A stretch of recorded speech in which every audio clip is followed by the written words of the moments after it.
to resolving the lingering dispute over welfare funding and the overall implementation of the 2009 ASUU federal government's agreement. The hope, of course, is that this issue is brought to a lasting solution so that academic session would continue. But of course, the question on the lips of Nigerians are if this engagement with federal government, ASUU and other unions ends in a deadlock, what would be the fate of the education sector in Nigeria, talking about the federal and the state universities. And of course, the students, what will likely be their future, especially given the fact that by virtue of this current economic hardship, how would they be able to fare going forward? These are some of the issues we'll be looking at from our Lagos Network studios this morning. And I have Mr. Rasaq Olokoba, who is still in the building with us, especially who will be giving us his perspective on this issue. Mr. Rasaq is a public affairs analyst. Once again, thank you so much for joining us. Thank you very much. Now, let's look at this issue of ASUU and the federal government in the 2-week warning strike that has been given. What's your take as regards this, first of all? Well, in content, one may seem to agree with ASUU, but in character, some of us, many Nigerians disagree with them. Content in the sense that the strike, the demands that, as we said, the government must meet is not because ASUU wants to collect more money. Our institutions, our educational system is in shambles. It's challenging, and if you look at prosperous countries in the world, there's something that has to do with their education. The 10 on the list, the first, second, third most viable economical country in the world, look at them. You look at the quality of education they have. The universities are best in the world. That means there's a danger for us if you don't pay attention to the education you are giving our children. Some years back, maybe 10, 15 years ago, something very significant happened, and it gives a lot of people concern.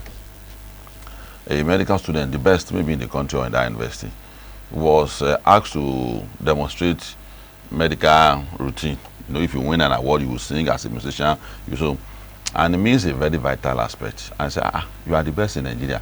What happened? He said ASUU strike prevented them from because the lecturer has left. And after ASUU, they resumed, he didn't come back. He went to South Africa. So, and this happened not only in medical line, this happened in engineering and things. So, you'll be training lawyer who will take H2 and give you a headache, pain reliever. That's the picture that we have. You have lawyers that will make you lose cases. So, it's important to call attention of all of us to what is happening. It has affected all of us. But ASUU is mismanaging the struggle. So it's our struggle. You see, when someone is owing you, and every day you go to the front of his house for 10 years, you must change that strategy. That's how you take him to court. You will know that the disease in the neighborhood is not a concern to him again.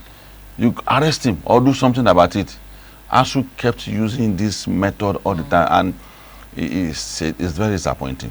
Okay, so when you talk about the government has a lot. The way government runs is that, particularly the government in Nigeria, security, there are challenges every day. So we told ASUU, when Pascal Bafia was coming on board, we told NLC that time, because it's not only ASUU, it's Bengas too, all of them. Struggle has gone beyond that.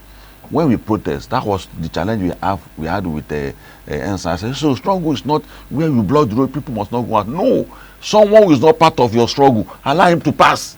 Someone who doesn't want to, he didn't believe in what you are doing, don't force anybody, don't shut the country down. They shut down Nigeria too. That's a challenge. No, you can't shut the country down. The reason for protest is for people to understand your plight, not to traumatize people. So, welfare of labor, of workers, is a joint responsibility by the government and by the labor. The landing cost of essential commodity, what is it? Their price control must come in. Labor has a role to play there. So coming to ASUU now, we said make it impossible for all of us to have alternative. It's a distraction. Particularly, not all Nigerians in this case, particularly if you have anything to do with education, the Minister of Education, the Senate Committee on Education, we must train our children in our country. If you are the one designing the policy, if you are the one that's responsible for funding of education, that means your children should be trained in Nigeria too. Difficult laws build nations. When China rose, we think it's a coincidence. No, it's conscious. And when they were growing, they do it consciously. They make Lagos, there's no difficult law. 30 people, 10 million people in this small parcel of land. So don't park there. It's not because they want to traumatize, they want all of us to live well. So those difficult laws in Lagos actually to make our life better. It's not to send anybody out of Lagos. So in Nigeria too, particularly on ASUU too, I said you have to do something new. They say no, their job is not to do legislation. I said then you are wasting our time then. You can't be using the future of our children as a bait for your struggle. It's a product. The students have paid for it for their school fees, so offer them education. So if you have a challenge with, it shouldn't be the children. So when all of us don't have the chance of training our children, particularly people who have people in government too, they will pay attention to you. It's like that all over the world, even in the medical line. If you are in charge of the medical issue in the country, you can't go abroad for medical treatment too. That medical institution that you are building, you have to take your treatment there too. So this kind of law is what we needed. Neighbor is only away from talking about, we talk about data the other time. He said no, we are not going to be part of it. The only thing, just because they want to collect money from their staff, from their members, is increase salary. That's what they have been doing. The manufacturing is there. We are not talking about production. Why is it that a bag of rice production landing cost is 15,000? At the end of it, you buy it 100,000. Why? Labor didn't ask that question. We have no business paying 2 million for 3-bedroom flats in Lagos. You are not saying anything about that. Now, these are things that determine price. So for ASUU, their strategy is going to carry. You are thinking analog in this day. Struggle is not like that decade. So we told ASUU that you need to re-strategize. You need to make government prioritize education better. You need to make sure that no matter what, any other thing can be stepped aside when it comes to the education. But if it is this old method, the agreement they had was in 2009. Has it changed? And since 1990, it didn't change. So we told us we are going on strike again. What is wrong with you people? You are wasting our time. Thank you, Mr. Rasaq. You actually have touched most of the questions I want to ask you by the policy and then the legal aspect of this. But in your view, who should take more responsibility, the government or ASUU? Including the students, two of them including the students. Because at our own time, people used to ask us the question now. And say, you were not doing what you were doing in the past. I said, no. Ghana was my age. Ghana, follow me. Beko was my age then. Father was my age. We created template for them to come and address the nation. We understand the policy and we engage Ghana. This sharp policy is not good for us. As a student though, nobody told me sharp was strong. And that was when I got my first education in school because of sharp. Later Magida must go. But the younger generation these days, they want us to do everything for them. You thinking, okay, we can mentor you. But the thinking about your future, you see me now be doing it for you. The danger of what is happening is that the student thinks that the lecturers are correct. You have to create a gap, a bridge between the student and the government and ASUU. That ASUU, you can't be using us as a bait for the government. You have to do something about it. Then, what is the challenge of the government as a student, as a political scientist, as an administrator? These young men read books that they don't want to apply to daily life. You must understand that what they are doing in destroying the future of the young people cannot advance their struggle. Someone who's supposed to spend 10 years, 7 years, spending 10 years, 9 years, I spent 9 years on campus, of course, for this kind of thing, but at times we thought ASUU was helping us. It was not, they were not helping us. So the student has their blame, the NANS particularly. Government have their blame, then ASUU too have their blame. There's a way you should be able to get the things you want from government by this kind of compulsion. I know you're not a lawyer, but I'm going to ask a legal question now. What does the law actually say about strikes in public institutions? You know, our laws is actually a confusion on its own. Our laws will say that there's freedom of expression, which also includes protests and rally. They also create a lot of clause that if you want to, you must give notice, you must give all sort of that. So the law is a problem on its own.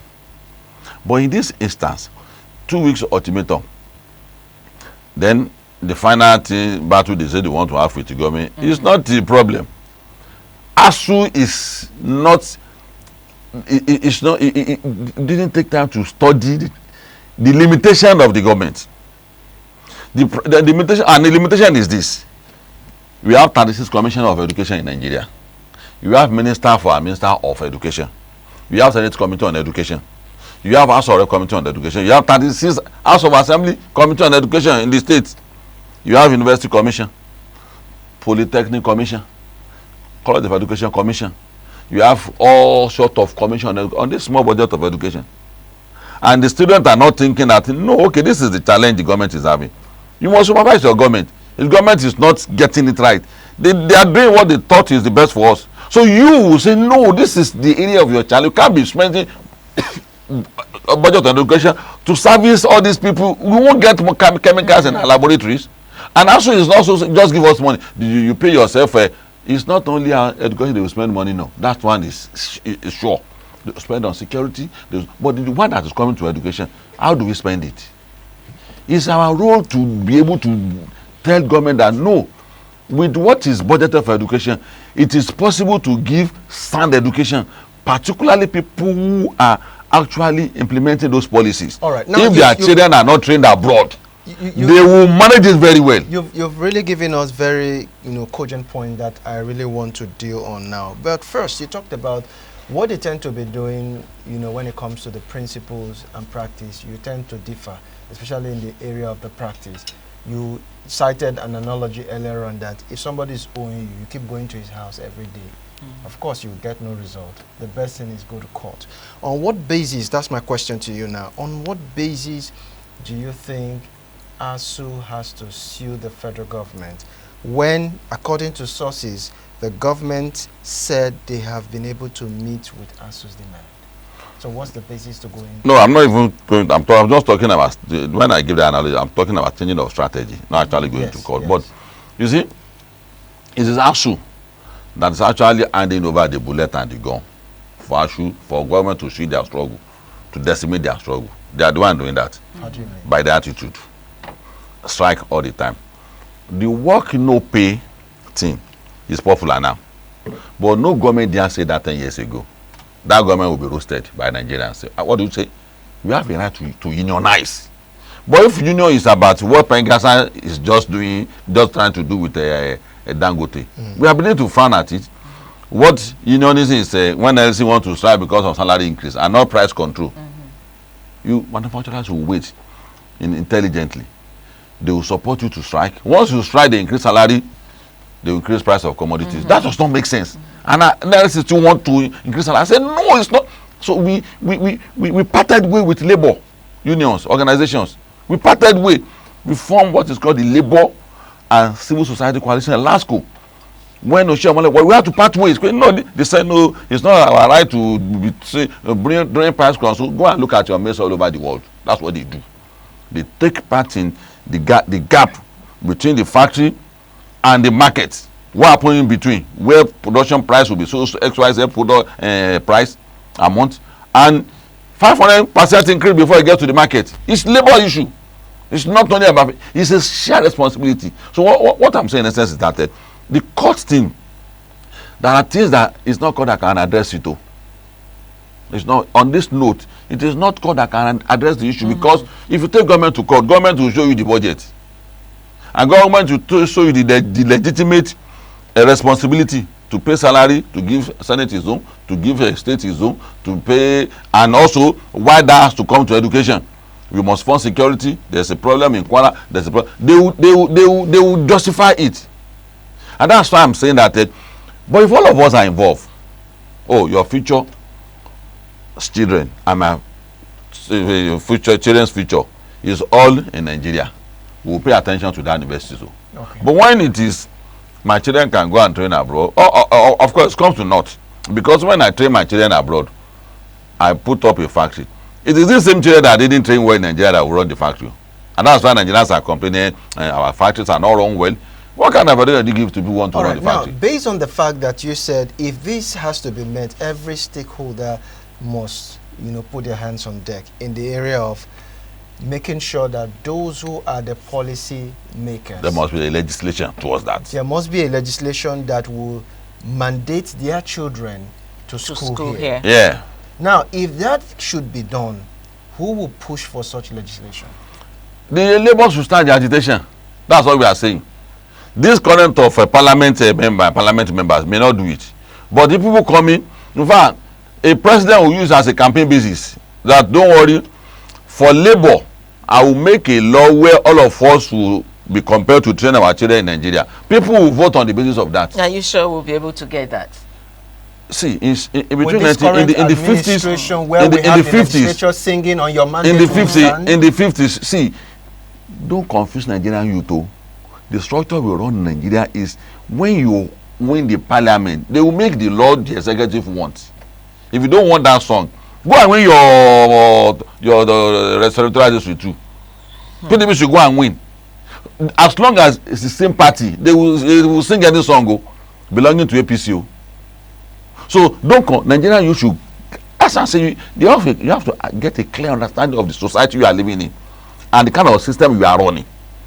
In the parliamentary system, there will be opposition and there will be incumbency of the prime minister, because the vote you have is the number of seats and ministerial list you are going to get.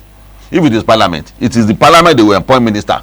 So it is possible in Nigeria, if it is parliamentary, to have minister for police, PDP, minister for defense, APC, if it is parliamentary. But this is presidential. Presidential means that executive with ministers.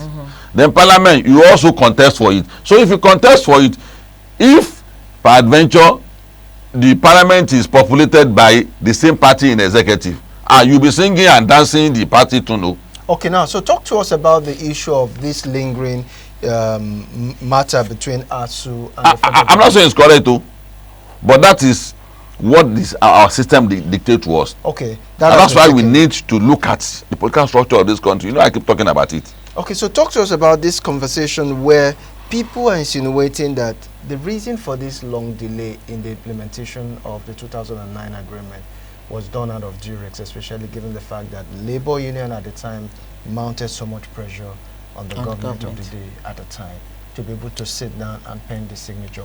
Perhaps they didn't see it through. What's your thought on that? Oh, the current Labour, the ASUU agreement with them. With them. 2009. Was it done out of duress in the case of federal government? Political class play. The overall agreement. The political class play politics with everything. Everything. I just said it. That I'm a businessman. I have an neighborhood that gives me goods worth of millions without looking back, without making that high. But the last election almost turned us to enemies. Because to keep talking about Labour, I keep talking about Tinubu. See, political class, they are the problem. They turn everything into politics. Security of the nation, politics. Economy, politics. Education, politics. So I won't doubt the people that said that's political reason that they signed it, because election might be close by that time. So they don't want any opposition that time. They just want to win the election. So politicians will sign anything when it comes to ballot and voting. So it's likely that they didn't see through. It was about winning the next election. Yes, that's one. Now, two also is that government in Nigeria are fond of signing porous agreements. If you look at the agreement between businessmen and network provider, it's so porous. And that's why laws started coming in later to protect customers. The same thing in power sector. The laws are so porous. You can be hearing music on your phone that you did not ask for, and they will deduct your money. So laws started coming in later to protect me and you as a customer. So that kind of agreement, I don't doubt it. They can sign it. And our government, the things you place them on their head, at times I wonder, why did we decide this kind of structure? The president of Nigeria slept 4 hours. You say it's not working. Things on his head is too much. It can't be thorough in anything. That's why when it comes to reaching out government outside Nigeria, it's a problem.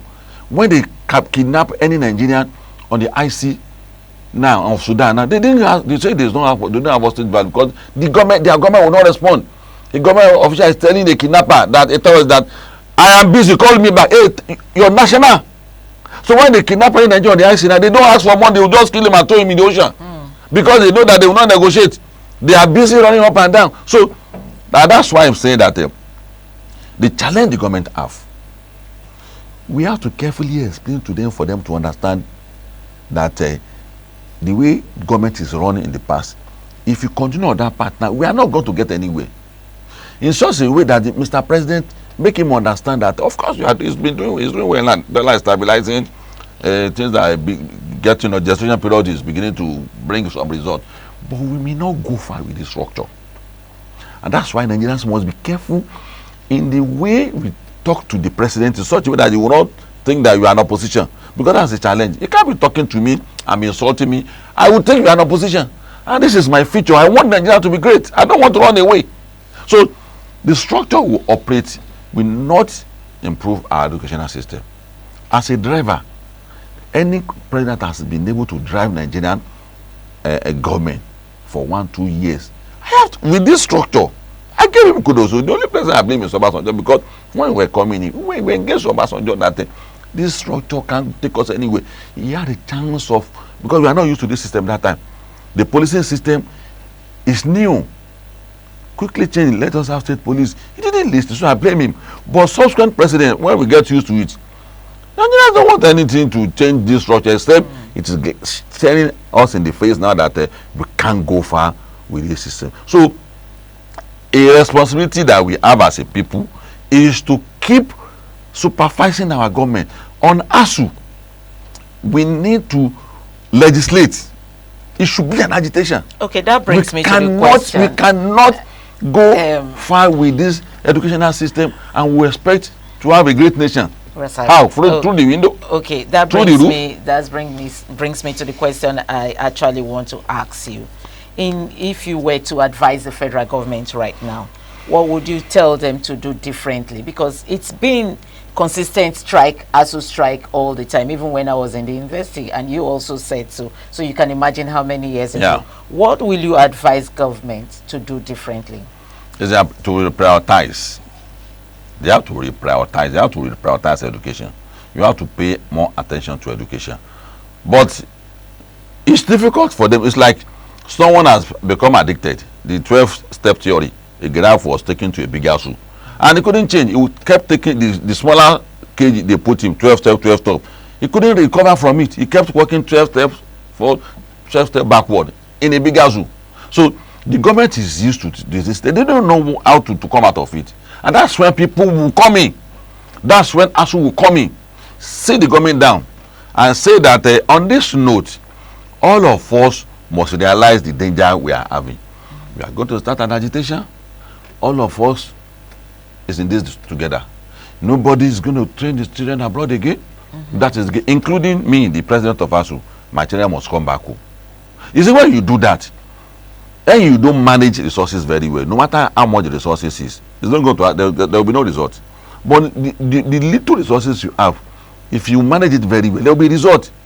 What we are having at the moment, if we prioritize it very well, there should be result for education. That's number one. That's number one thing. Now, the second thing is also that the student loan, I will encourage the president to increase the base.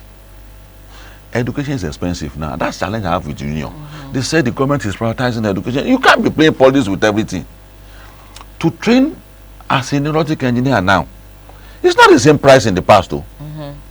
So, and like the Nigeria of today, where the mothers are not even willing to sell their wrapper for their children, what I have is what I'm going to give you. You can't get education. Which then means that the trader and the rest of the world fend for themselves by taking those loans, and they pay later. The education is expensive now. To train as a lawyer, the books you have to read, to train as a doctor, to train as an architect, engineer is expensive. The union is still blackmailing government with that. Why are you people doing this? We are misleading Nigerians now. Let all of us know that government and parent only can no longer sponsor education, which is the case all over the world. Except we are not running capitalism, where we are running socialism, where it is the government that fend for you. If you are running capitalism, free market economy, you can be as rich as you want to be if you have the capacity. And people who are also poor should not hold anybody responsible. It's the system we run. If that is the case, that means that something some level of intervention must be given to students. And also universities, there must be level of intervention must be given them. We must design our society in such a way that people who are easily making money in Nigeria must realize that to the economy you are benefiting from, to sustain it, the education sector must be doing well as well. To that extent, we need your contribution. The Andrew Carnegie Foundation, they give money to universities. Frank Foundation, they give to. In fact, American government also supports some universities from money they are making. That's the one Trump wanted to suspend. Now, I can't suspend it. We want to destroy educational system in America. So, okay, so now I will tell the federal government to increase the support base. In wrapping up our conversation, conversation, because money to we are pressed for time. In just one sentence, what do you think needs to be done? Do we need to press the reset button to go back to the issues that we have been having but looking away, which is the issue of having everyone who is a stakeholder having their children school here, and of course the price control that you talked about earlier? With that, are we going anywhere? In of just course. 1 minute. Of course, that's the way out, and that's why we're running away from it. Any concept you want to do, once the time to do is the photocopy we'll be implementing. We will not implement the original copy of any proposal. Thank you so much, Mr. Rasaq Olokoba, Public Affairs Analyst, for giving us your exhaustive explanation to this issue. Thank you for coming. Thank you very much for having me. All right, that's our offering from our Lagos Network Studios. Many thanks for watching.